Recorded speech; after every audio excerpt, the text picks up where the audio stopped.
All right, good morning, everybody. Hope everyone's doing great. I have a bit of breaking news, and I know that this crowd loves breaking news. Um, our women's golf team is up in Knoxville playing in a tournament, and our freshman, Chloe, her last name begins with a V. I can't say it. She just had a hole in one. So the team was in first place to start the day today. So always like to start with some incredibly good news, and that's a good one. Women's golf has done some really great things. They've started and done finished in the top five in each of their tournaments so far this fall, which is really good. Janice is doing a wonderful job with that team. But we're here to talk about basketball here in the Watsco Center, looking great. And we're excited about the opportunity to move forward with our basketball programs. I had a chance this morning I met with Nigel in the hallway, and he looks fantastic. He is really excited about playing, loves the team here. I'm sure you guys will have opportunities to speak with him. And, of course, this is Trisha's first year. She's brought in a number of young ladies, and they're molding their way back into becoming a really cohesive team. Looking forward to that. The Twins obviously have come back for a final year, so that should be a lot of fun as well. But just want to make sure that we give good opportunities, good PR for our basketball programs because they are very, very important to us, in the middle of the really outstanding football season that we're having right now as well. As it relates to the department in general, we're working with the ACC and other schools within our league to talk about how we're going to work through the House settlement should that go through. We got some key dates probably about a week and a half ago, and one of the bigger ones will be April the 7th when Judge Wilkin will have the opportunity to sign off and approve the settlement. A lot of steps between now and April 7th, but working with the ACC office to be able to help move that forward for us. And probably, the rest of, everyone is in various forms of getting their teams ready for action. I mean, certainly our women's soccer team, volleyball team, they're in action right now. Really proud of what both of those programs have done. Women's volleyball continues to kind of put themselves in good position for postseason, and our women's soccer team under Coach Masher, his first year, has really seen a jump in their competitiveness within the most difficult women's soccer league in the country. So those are big parts of our program: the house, the fall sports, getting ready here for basketball, and then certainly, continuing to move forward with our football program. Mario and his guys just continue to be must-see TV as it relates to how we've been the last couple of weeks. Really exciting. Cam Ward, just an incredible human being and a great quarterback. So very, very fortunate to have him within our program. So with that, I'll open it up for any questions you guys have, and just look forward to an outstanding basketball season, as that is the main reason we're gathered here today. Dan, with Joe Echeverria being named president over the weekend, he seems like a pretty big supporter of athletics. So what have your conversations been like with him in his previous role and his interim role, and what his hopes and plans are for athletics under his tenure as president? I should have mentioned Joe in my opening statement, but thank you for that question. There was at our board of trustee meeting last Friday when Joe was finally named the 7th president and the first alum as a president of the University of Miami. It was a very, very special moment because since I've gotten here, Joe has been one of the people that I've worked with most closely as we kind of align all the different things that we need to get done athletically. So very, very happy that Joe will be the permanent president here. He's been a partner, an advocate someone, every step along the way, he's very much involved in our athletic program in a very, very positive way. He understands the value of athletics and what it means to the brand of the university. And wants that to continue to move forward. He's very bullish on winning. Joe loves winning, and it's great to see just someone at his level of university administration being so active in what we do athletically. And I will tell you, Joe's very active in other parts of the university as well. The faculty, while you look at someone from Joe's background, might not be the traditional presidential candidate, but I will tell you his love for this institution, his knowledge of this institution, should make anyone associated with the University of Miami very proud and happy that he's leading us forward. How do you, well, I guess, what's the relationship like between an athletic director and a president who's very active in athletics versus maybe someone who's a president who's maybe more on the academic side and maybe a little lets you have more free reign, I guess? Well, I don't know that it's free reign. I think we meet at least, well, we meet a lot, from the standpoint of different things that are going on, but, at least once a month formally to go through various items. And that's pretty much standard, around the industry because presidents are incredibly busy people. And whether Joe was the CEO or the acting president, he had a lot of responsibilities.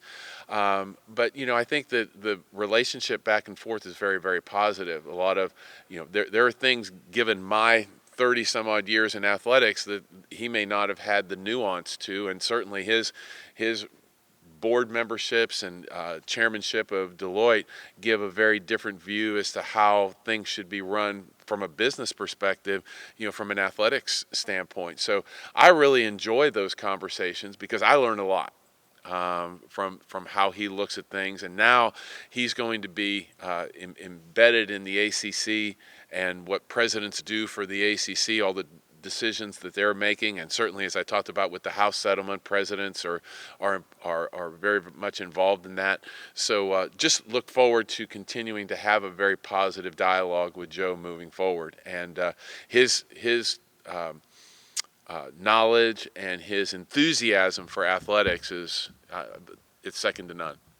Dan, I wanted to ask with Tony Bennett stepping down, and he very eloquently explained why, and just how he just didn't feel that the coach that he, as the old-fashioned, old-style coach, was not capable or didn't want to do the job under the new way, college athletics.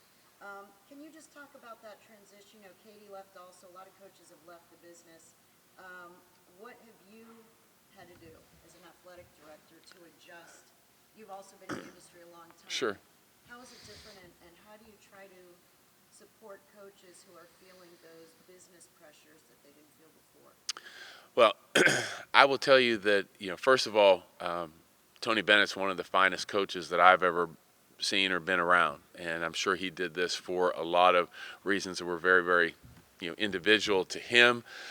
Yes, our business has changed, but our business, if you look back a little bit from a historical perspective, has always changed. It's been morphing for a while. This, though, with the confluence of name, image, and likeness opportunities, transfer opportunities, the House settlement, those are three seismic shifts that are all kind of coming together at the same time.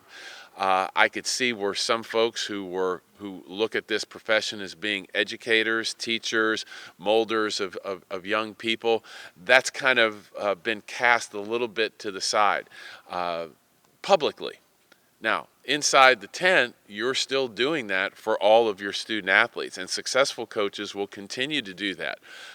We have two of them here who will continue to be great teachers of their student athletes and mentors and getting them ready for life after their time as basketball players. But it's getting harder and harder. So I think that as we move forward and coaches see how they have to manage their rosters and build their rosters, I think that it's some of them will decide that maybe there's something else for them to do with their time. I hope not, because we don't need a brain drain as it relates to high-level coaches and people who were important to the Atlantic Coast Conference. And Coach Bennett certainly was one of those folks. So we have to continue to support our coaches, trying to give them the best opportunities to be competitive in the NIL marketplace. We as an institution will move forward with the dollars that are available to us through the settlement to help supplement our student athletes' compensation. We will be at the highest level for that. But we're still working through a lot of the details as to how that's going to work, and hopefully have those here very, very shortly. I want to ask just one thing following up, just philosophically, and, how do you, as the athletic director, navigate or keep that balance between being the molders, the teachers, and all of that you've been and seen all these years, to also having to raise a ton of money in order to keep and recruit some of these athletes? How do you balance that? Well, from my perspective, mine's more of the providing the resources to be able to give to our coaches to be able to do that for our student athletes. In the quiet moments, we talk about the name, image, and likeness. We talk about the compensation, but when they have their 20 hours of practice during the week and when they're together, it's no different than it was for many, many years. I mean, that's still basketball, that's still teaching, that's still moving forward, being involved in the community, all those things. There's a moment in time, during the recruiting period or during the transfer portal open time periods, where it does switch a little bit to a little bit more of a business orientation. So my opportunities and my staff's opportunities to be able to make sure our coaches have the resources, understand how we can deliver those resources. That's our job. But when you get into the molding, that's why you look for great coaches. And that's why we had, Katie Meyer was a great molder, Jim Larinaga, Tricia, Mario, JD. These are all really great molders of young people. Amy, Paige, who've been here for a long time.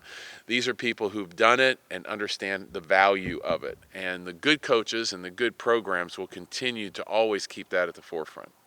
Dan, as another extension, I mean, to a large extent, NIL is just essentially writing checks and paying players, money. But you guys have a couple prototype examples where it's coming back in the other direction. In football with Cam Ward, and in women's basketball with the now amazing reach of the Cavendish twins and their brand. Can you talk a little bit about just the concept of universities getting something back in NIL, which is kind of rare, honestly, but.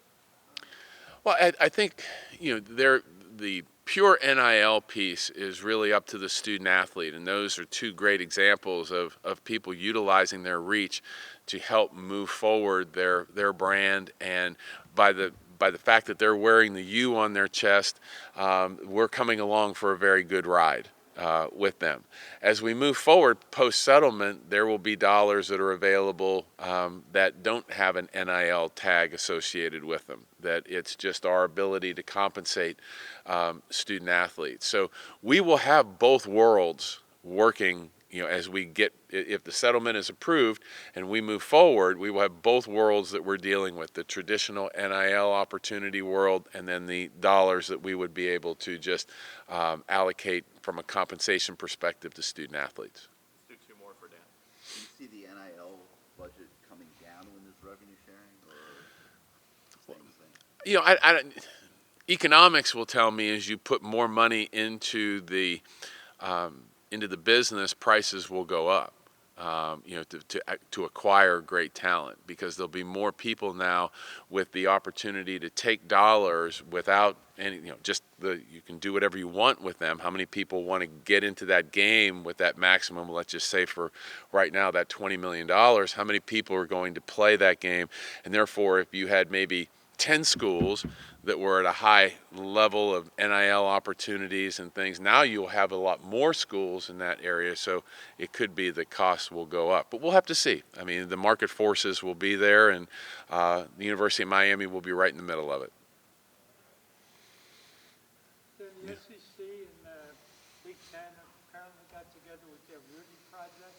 How do you think that will affect the ACC in Miami down the road? I think that the Big Ten and SEC, had their meetings in Nashville a couple of weeks ago. I think it was good in talking to some of my colleagues who were within the SEC. It was really a good meeting to talk through all of the different issues that are involved in college athletics right now. We just talked about a bunch of them here.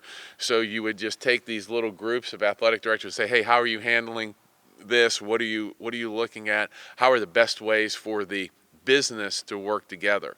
So I think that those two leagues coming together and then creating some ideas that maybe will get shared with everybody else, I think will be good for intercollegiate athletics.